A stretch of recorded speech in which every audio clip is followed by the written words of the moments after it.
بسم اللہ الرحمن الرحیم الحمد للہ رب العالمین وصلی اللہ علی سیدنا محمد وآلہ الطاہرین اللہم صلی علی محمد وآل محمد۔ الحمدللہ اب تک ہمارے 14 درس مکمل ہوئے عقائد کے حوالے سے، اور جس پر ہمارا پچھلا درس اینڈ ہوا تھا وہ اس موضوع کے ساتھ متعلق تھا کہ کیا وجہ تھی کہ رسول اکرم صلی اللہ علیہ وآلہ وسلم نے باوجود اس کے کہ کئی بار اعلان کیا خلافت علی علیہ السلام کا، اس میں ایک حدیث غدیر بھی ہے، قرآن مجید کی آیات بھی نازل ہوئیں، تو سوال یہ اٹھا تھا کہ پھر کیسے ہو سکتا ہے کہ صحابہ جو ہے وہ اس مسئلے میں آپ کی بات نہ مانے، جبکہ انہوں نے ہجرت بھی کی اور وہ جنگیں بھی لڑتے رہے اور ہر حکم مانا، تو کیا تھا کہ اس مسئلے میں آ کر انہوں نے حکم ماننے سے انکار کر دیا؟ یہ چیز قابل قبول نہیں ہے، کیسے ہو سکتی ہے؟ اس سے تو رسول اکرم صلی اللہ علیہ وآلہ وسلم کی مثلاً اس طرح کا کہنے سے تربیت رسول میں مثلاً گویا ایک کمی رہ جاتی ہے۔ اللہ نے اعلان کیا ہے کہ رضی اللہ عنہ ورضوا عنہ، تو پھر کیسے ممکن ہے؟ یعنی بہت سارے لوگ اس مسئلے میں آ کر رک جاتے ہیں، باقی دلیلیں مان لیتے ہیں، لیکن اس مسئلے میں آ کر رک جاتے ہیں کہ کیسے یہ ہو سکتا ہے۔ اس کا جواب ہم نے کئی نکات میں عرض کیا تھا کہ بیان کریں گے، جو اس کتاب میں مذکور ہیں وہ تقریباً 6 نکات ہیں، 4 نکات پہ بات ہو چکی انشاءاللہ وہ آپ کے اذہان میں ہوگی۔ آج کا جو 15واں درس ہے وہ ہم اس سوال کے جواب میں جو 5واں نکتہ ہے اس سے سٹارٹ کر رہے ہیں۔ 5واں نکتہ یہ ہے کہ ایک بہت بڑی مشکل علی علیہ السلام کے حوالے سے لوگوں کی یہ تھی کہ امیر المومنین علیہ السلام نے کئی ایک جنگوں میں بہت سارے لوگوں کو قتل کیا ہوا تھا۔ مثلا بدر میں کفار مکہ کے جو 70 آدمی قتل ہوئے، ان میں سے 35 لوگ باقی مسلمانوں نے مل کر مارے، یا مثلا گھوڑوں کی ٹاپوں سے یا فرشتوں کے ڈر خوف سے، 35 ان میں سے علی علیہ السلام کی تلوار کی وجہ سے مارے گئے۔ تو یہ کسی کا یعنی باپ لگتا تھا، کسی مسلمان کا مثلا بھائی لگتا تھا، کسی کا بھتیجا تھا، رشتہ داریاں تھیں، ایک خون تھا۔ تو رسول اکرم صلی اللہ علیہ وآلہ وسلم کسی اور کو معین کرتے، اعلان کر کے جاتے، تو شاید اتنا مشکل نہ ہوتا اس کو خلیفہ ماننے سے، امام ماننے سے۔ علی علیہ السلام کے ساتھ پرسنل یعنی ایک مسئلہ تھا لوگوں کا کہ وہ ان کے کئی ایک رشتہ داروں کے وہ قاتل تھے، اور عرب میں یہ چیز باقی رہتی ہے، بڑی یعنی گہرائی کے ساتھ دلوں میں یہ باقی رہتی ہے کئی نسلوں تک کہ مثلا فلاں نے ہمارا قتل کیا ہوا ہے۔ اگرچہ کچھ لوگ بھلا دیتے ہیں دین اور ایمان کی وجہ سے، اسلام کی وجہ سے، لیکن کئی ایک لوگوں کا بالآخر مثلا خون کی رشتہ داری تھی اور مارا گیا۔ ایک اس جہت سے علی علیہ السلام کے ساتھ مشکل تھی، دوسرا اس جہت سے بھی مشکل تھی، اگرچہ یہاں ذکر نہیں ہے، وہ یہ کہ رسول اکرم صلی اللہ علیہ وآلہ وسلم زندگی میں علی علیہ السلام کو سب پہ مقدم کرتے تھے، سب پر ترجیح دیتے تھے۔ عام محفل میں بھی علی علیہ السلام جو ہے وہ موجود رہتے، اور پھر تنہائی میں سرگوشیاں بھی علی علیہ السلام کرتے تھے اور ان کو وقت دیتے تھے رسول اللہ صلی اللہ علیہ وآلہ وسلم۔ تو یہ ہر موقع پر ان کو اہمیت دینا، دوسروں پر مقدم کرنا، یعنی حتیٰ کہ جتنے یعنی سرایہ جس کو کہا جاتا ہے، سریہ بھیجے ہیں، یعنی جس میں رسول اکرم صلی اللہ علیہ وآلہ وسلم خود موجود نہیں ہوتے تھے، اس میں علی علیہ السلام ہی کو امیر بناتے رہے لشکر کا، کسی اور کو علی علیہ السلام پر امیر نہیں بنایا، دوسرے سب پر کوئی نہ کوئی بنتا رہا، اور علی علیہ السلام ہوتے تھے تو انہی کو ہی بناتے تھے۔ تو اس طرح سے ہر جگہ پہ مقدم کرنا بھی جو ہے وہ مشکل بنائی کچھ لوگوں کے دلوں میں۔ معلوم ہے آپ کو، یعنی لوگ سمجھتے تھے جی ہم سب ایک ہی مثلا محفل میں بیٹھنے والے، اور سب ایمان لانے والے، اور سب نماز پڑھنے والے۔ تو یہ ترجیح، جیسے آپ نے پڑھا ہے قرآن میں قصہ یوسف علیہ السلام کے بھائیوں کا، یعنی نبی کی اولاد ہونے کے باوجود بھی وہ برداشت نہیں کر سکے. یعنی مسلمان تھے، موحد تھے،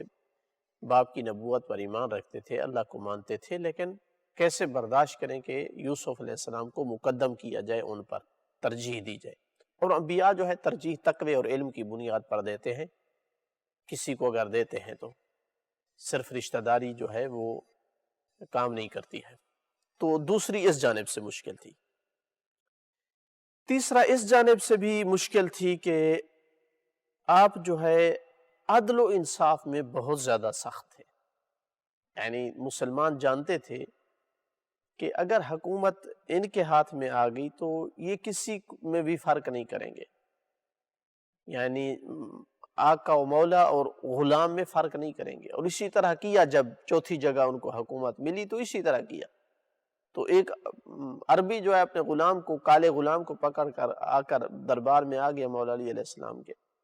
کہ اس کو بھی 2 مثلا دینار دیتے ہیں بیت المال سے، اور مجھے بھی 2 دینار. تو کہا کہ نہیں، اللہ کے رسول نے فرمایا تھا کہ تم سب آدم اور حوا سے کی اولاد ہو، اور کسی کو کسی پر ترجیح نہیں ہے سوائے تقوی کی بنیاد کے. تو جو قانون پر سختی سے عمل کرنا ہے نا، عدل و انصاف جس کو کہا جاتا ہے، آپ جانتے ہیں بہت سارے لوگ اس کو برداشت نہیں کرتے، جس وجہ سے وہ پسند نہیں کرتے تھے کہ ایک مسلمان کے جو ہے وہ علی علیہ السلام کو مقدم کیا جائے. چوتھی وجہ یہ بھی تھی وہاں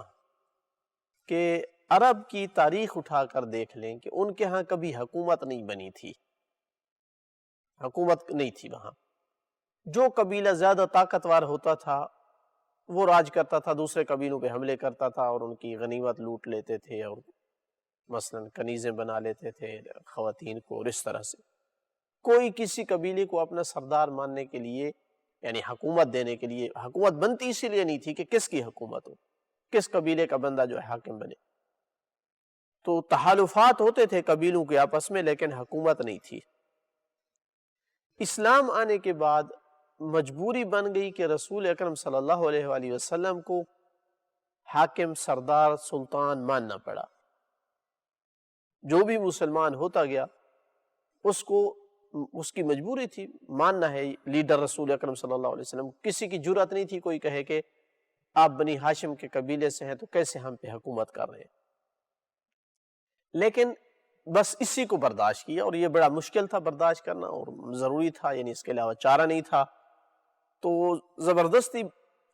یعنی قبول کرنی پڑی. البتہ سارے ایسے نہیں تھے، کہ ایک تو اس پر فخر کرتے تھے کہ ان کی سرداری میں رہتے ہیں، ان کی رعیت ہے، لیکن ان کے بعد کسی اور کو اس طرح سے سردار قبول کرنا، اس کی حکمرانی قبول کرنا، اور وہ بھی بنی ہاشم سے. یعنی اب تک بھی بنی ہاشم نے کی ہے 23 سال، یا مثلا مدینے کی زندگی جو تھی، مکہ میں تو نہیں تھی حکومت، تو اس کے بعد بھی بنی ہاشم کے پاس رہے، یہ مشکل تھا. خود علی علیہ السلام کا ایک کلام موجود ہے اس حوالے سے کہ لوگ جو ہے وہ قریش کو دیکھتے تھے، باقی جتنے لوگ تھے مسلمان ہوئے تھے، جتنے قبیلے تھے،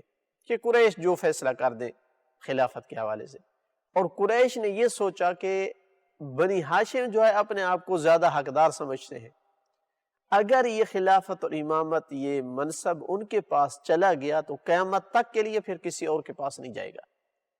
تو لہٰذا کیوں نہ ہو کہ اصلا ادھر جائے نہیں، تاکہ مختلف مسلمان جو ہے وہ مختلف قبیلوں کے لوگ اس سے فائدہ اٹھائیں اور مثلا باری باری حکومت لیتے رہیں. تو اس وجہ سے یعنی مشکل تھا کہ پھر بھی بنی ہاشم کی ہی حکومت بنی رہے. بعض نے تو یہ حدیث بھی بنائی تھی کہ نبوت اور خلافت جو ہے ایک گھر میں جمع نہیں ہوتی، بھئی رسول اللہ نے فرمایا تھا، حالانکہ کوئی ایسی بات نہیں تھی. لہٰذا اقتدار کا اور منصب اور کرسی کا جو لالچ ہے، اس کی گہرائیوں کو سب لوگ نہیں سمجھتے کہ اس میں کیا کچھ ہے. تو اس لیے بہرحال کئی ایک حدود کو تجاوز کرتے ہوئے جو حق خلافت جن کا تھا ان کو نہیں دیا گیا، اور ان کو گھر میں بیٹھنے پہ مجبور کیا گیا. علی علیہ السلام 25 سال اپنے گھر میں بیٹھ گئے. یہ 5واں نقطہ تھا. 6واں نقطہ یہ ہے کہ یہ جو کہا گیا ہے کہ اس میں رسول اللہ صلی اللہ علیہ وآلہ وسلم کی تربیت میں کمی نظر آتی ہے، اگر یہ مان لیا جائے تو ایسی کوئی بات نہیں ہے، بلکہ برعکس بات ادھر جاتی ہے کہ کچھ لوگ یعنی کتنے کمزور نفس تھے ان کے، کہ اتنے پاکیزہ مربی، اتنے عظیم مربی کہ جیسا مربی کائنات نے نہیں دیکھا ہے، جن کے آنے کی جناب ابراہیم نے دعا کی تھی کہ ایسا مربی بھیج میری ذریت میں جو ان کو کتاب و حکمت کی تعلیم دے، ان کا تزکیہ نفس کرے، ان پر قرآن کی آیات کی تلاوت کرے، اس سے کما حق کا وہ فائدہ نہیں اٹھا سکے۔ تبدیلیاں لائی ہیں، بہت ساری تبدیلیاں لائے ہیں، یعنی بہت بڑی بڑی برائیاں تھیں اس وقت معاشرے میں، تو جو مسلمان ہوتے گئے بہت ساری برائیوں کو چھوڑتے گئے، اس میں کوئی شک نہیں۔ شراب کو چھوڑ دیا، مثلا فحاشی کو چھوڑ دیا، نماز پڑھنے لگ گئے، جہاد کے لیے آمادہ ہو جاتے تھے، بہت سارا، لیکن پوری طرح محبت دنیا سے دل آزاد نہیں کر سکے۔ سب کے سب کی بات نہیں کر رہا میں، لیکن کئی ایک ایسے تھے، اور تاریخ اس پر شاہد ہے، بہت سارے واقعات ایسے ہوئے ہیں۔ مثلا خود علی علیہ السلام کی خلافت کے بعد جو جنگیں ہوئی ہیں، مثلا جنگ صفین ہو، جنگ جمل ہو، اگر تمام لوگوں کی دل جو ہے ان کے دنیا کی محبت سے آزاد ہوتے تو یہ جنگیں نہ ہوتی۔ ایک خلیفہ خود جس کو بیعت کے ساتھ یعنی تمام مسلمانوں مل کر مدینہ میں بنایا ہے، اس کے مقابل پھر جنگ کرنا یعنی کرسی اور ان چیزوں کی محبت تھی۔ تو یہ اللہ کے رسول کی طرف نہیں جاتا اعاذ باللہ کہ ان کی تربیت میں نقص تھا، بلکہ آگے جو ان سے تربیت لینے والے ہیں ان کے مختلف مراتب تھے۔ کچھ نے تربیت یہاں تک پا لی کہ اللہ کے رسول نے فرمایا کہ سلیمان منا اہل البیت، ہم اہل بیت سے ہو گیا سلیمان۔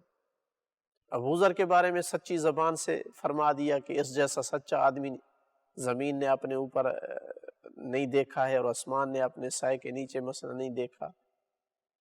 مقداد کے بارے میں کہ اس کی منزلت ایسے ہے جیسے الف ہو، یعنی ایسے حق پر ڈٹ جاتا ہے جس میں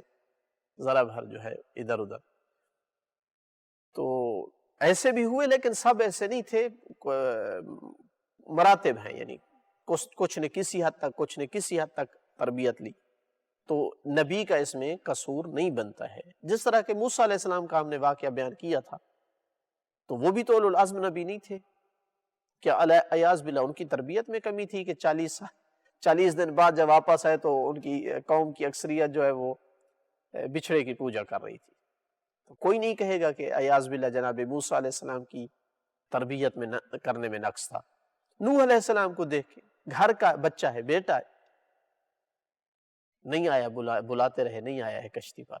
تو کوئی کہے گا اعاذ باللہ کہ نوح علیہ السلام وہ بھی اولو العزم نبی ہیں، بیٹا ہاتھ سے چلا گیا ہے؟ تو یہ تربیت میں کمی نہیں ہوتی، یہ آگے جو ہے قبول کرنے والے کے ظرف کا مسئلہ ہوتا ہے کہ وہ کتنا کچھ لے سکتا ہے۔ میرے خیال میں اس موضوع پر کافی گفتگو ہو چکی کہ اس چیز کو یعنی رکاوٹ نہیں ہونا چاہیے۔ اگر آپ حدیثوں سے مطمئن ہیں، اگر آیات کی تفسیر سے مطمئن ہیں، اگر آپ تاریخی حقائق سے مطمئن ہیں، تو صرف اس نقطے کو لے کر نہ بیٹھ جائیں کہ کس طرح سے جو ہے وہ لوگ جنہوں نے یہ کیا اور یہ کیا اور یہ کیا، اور انہوں نے اس مسئلے میں آ کر جو ہے کیسے نافرمانی کی۔ ہم نے عرض کیا کہ سب نے نہیں کی ہے، کچھ نے کی، اور ایسا بھی نہیں تھا کہ وہ ہر مسئلے کو پہلے سے مانتے تھے۔ کئی ایک مثالیں دی کہ زندگی رسول میں بھی کئی ایک مسائل پر اعتراض کرتے رہے، اور یہ مسئلہ بہت زیادہ حساس اس لیے بھی تھا کہ کرسی کا مسئلہ تھا، اور وہ بھی علی علیہ السلام جیسی ذات کے جس کے ساتھ کئی ایک ایشو تھے لوگوں کو، اور وہ بھی بنی ہاشم کے خاندان میں جہاں پہلے بھی حکومت انہی میں آ رہی تھی۔ تو ان سب چیزوں کو دیکھا جائے تو میرے خیال میں مشکل حل ہو جاتی ہے۔ سوال نمبر 6 جو ہے اس باب کا، وہ یہ ہے کہ کہیں ایسا تو نہیں ہے کہ جس طرح کہا جاتا ہے کہ مدعی سست اور گواہ چست، اگر ایسا ہی تھا کہ یہ علی علیہ السلام کا حق تھا اور ان سے لے لیا گیا، تو پھر وہ تو خاموش رہے، انہوں نے کیوں نہیں اپنے حق کا مطالبہ کیا، کیوں نہیں احتجاج کیا کہ میرا حق تھا، مجھ سے چھینا گیا، مجھے رسول اللہ نے میرا اعلان فرمایا تھا، قرآن کی آیات میرے حق میں اتری ہیں، آپ لوگ زیادہ تو نہیں ان کی جو ہے وہ وکالت کر رہے ان کے حق کی، ہوتا تو خود وہ بھی تو بولتے۔ تو اس کا جواب یہ ہے کہ یہ اعتراض وہ بندہ کرتا ہے جس نے تاریخ نہیں پڑھی ہے، جس نے نہج البلاغہ نہیں پڑھا ہے، جس نے سیرت کی کتابیں صحیح معنی نہیں پڑھی ہیں، جس نے مطالعہ جس کا ٹھیک ہے وہ یہ اعتراض نہیں کرے گا، چونکہ ایک مقام پہ نہیں دسیوں مقامات پر احتجاج کیا ہے، اس چیز کو بیان کیا ہے۔ ہاں آپ یہ کہہ سکتے ہیں کہ اس کی خاطر تلوار نہیں اٹھائی، ہاں درست ہے نہیں اٹھائی، لیکن جہاں تک صرف احتجاج ریکارڈ کروانے کا مسئلہ ہے تو بہت سارے موارد پہ ایسا کیا ہے، اپنے حق کے چھن جانے کا جو ہے وہ شکوہ پیش کیا ہے۔ مثلا خلیفہ اول کی بیعت سے کیوں انکار کر دیا، اور مسلمان کر رہے تھے تو آپ نے انکار کر دیا، مولا علی علیہ السلام نے بیعت نہیں کی۔ یہاں تک مسئلہ کھڑا ہو گیا کہ دھمکی دی گئی، بہت سارے مانتے ہیں کہ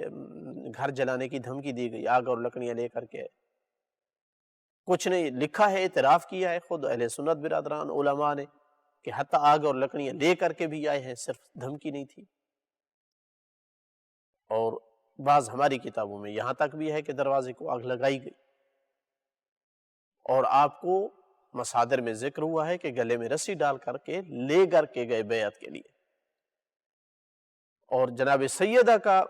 کی مظلومیت یہاں اس لیے ہی پیش آئی کہ وہ اپنے شوہر کے دفاع کے لیے سامنے آئیں، مولا علی علیہ السلام کے دفاع میں انہوں نے یعنی کئی ایک ظلم سہنے پڑے،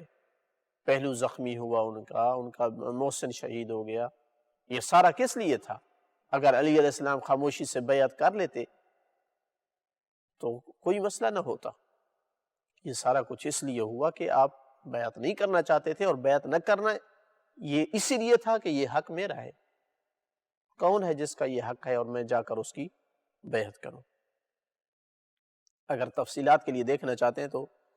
دو حوالے آپ کے لیے ذکر کر رہا ہوں، دونوں اہل سنت کی کتابوں کے ہیں۔ انصاب الاشراف ہے بلازری کی، جلد نمبر 1 اور صفحہ نمبر 586، اور مصنف ابن شیبہ کی جلد نمبر 7 اور صفحہ نمبر 592 ہے۔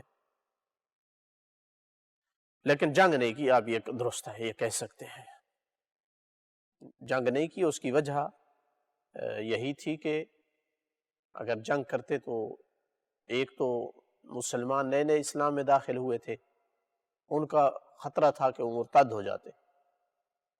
یعنی کہتے کہ یہ تو کوئی حقیقت نہیں تھی اور یہ صرف ایک کرسی کا لالچ تھا، اور آپس میں جو ہے وہ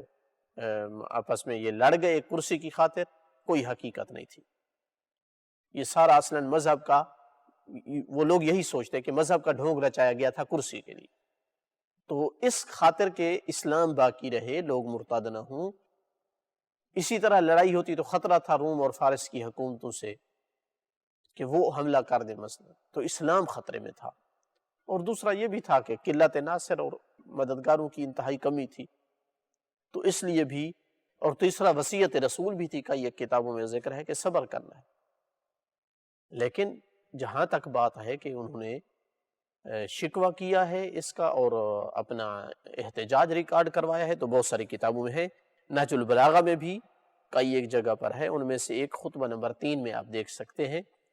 کہ جہاں اس بات کو واضح طور پر ذکر کیا ہے، شکشکیہ کے نام سے خطبہ معروف ہے، اس میں اس بات کا تذکرہ کیا ہے کہ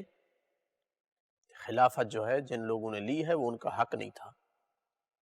دوسرے ہمارے ائمہ علیہ السلام نے بھی اپنی اپنی زندگی میں اس بات کا کئی موارد میں تذکرہ کیا ہے، لہٰذا یہ کہنا کہ انہوں نے نہیں کیا ہے ذکر اپنے مظلومیت کا یا اپنے حق کا، یہ مطالعہ نہ ہونے کی وجہ سے ہے۔ یہ تھا ہمارا 6واں سوال، اور یہاں پہ ہم اپنے درس کا اختتام کرتے ہیں انشاءاللہ۔ اس کے بعد جو ہے مولا علی علیہ السلام کے بعد والے ائمہ کی امامت کے بارے میں گفتگو ہوگی۔ یہاں تک مولا علی علیہ السلام کی امامت کی بات تھی، اور الحمدللہ جو ہم نے اب تک دلیلیں ذکر کی ہیں ان سے یقین ہو جاتا ہے کہ اللہ کے رسول نے خلیفہ معین کیا تھا اپنے بعد، اور مولا علی علیہ السلام کی ذات کو کیا تھا، یقینی اور قطعی دلیلیں ہیں، اور جو شبہات ہیں ان کو ہم نے رد کر دیا، ان کا جواب دے دیا۔ آج اسی پہ اختتام کرتے ہیں، انشاءاللہ کل والے درس میں ہم باقی ائمہ کی امامت کے حوالے سے گفتگو کریں گے۔ والحمدللہ رب العالمین۔